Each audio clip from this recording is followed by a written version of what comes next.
So far in this course, we haven't left the wall at all. It is called the wall handstand pirouette, and this is the only video where we're gonna leave the wall. So what a wall gives is consistency or predictability.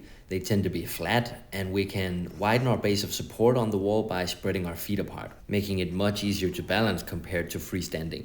That's why all the challenges in this section involve removing a point of contact with the wall, so you're only using one leg, making it much harder and more challenging to perform the skills. But now we're gonna change the environment instead of the task. So we're gonna do wall pirouettes, but we're not gonna use a wall. We're gonna use anything else than a wall. For example, a pole as shown here. You could use a tree, you could use crappy walls, or curvy walls, or slanted walls, or something like a very limited space, like do it inside a kitchen or something else.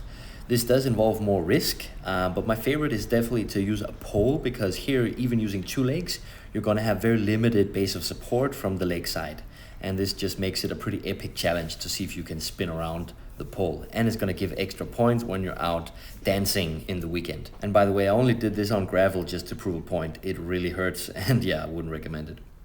Okay, so this next one is on grass, and just kind of silly. I'm doing it against a bush, and the bush is obviously giving almost no support, and I was afraid I was gonna fall into it basically, but it actually did help me a little bit, this random kicking I'm doing to get around. But anyways, just to kind of show you a fun, different idea, this is kind of a wall, but it's not the kind of wall you'd expect. So that playful approach, you gotta find challenges that suit you and make you feel like you're fucking alive.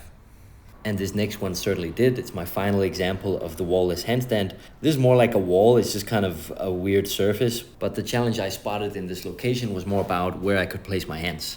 So I decided to go up on that thing, the bicycle rack, and risk my life, or at least my honor, if I would fall in front of the football fans that were walking by. But in summary, this is an invitation to get creative, to start seeing the world with different eyes, with a movement and risk positive approach.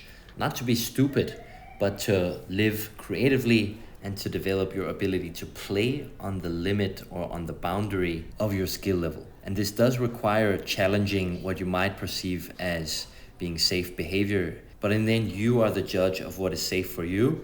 And if you wanna grow, then you gotta take some risk. The wisdom really is choosing the right level of risk, and that would be, pushing your boundaries 5, 10, 15%, and not doing crazy moves out of nowhere.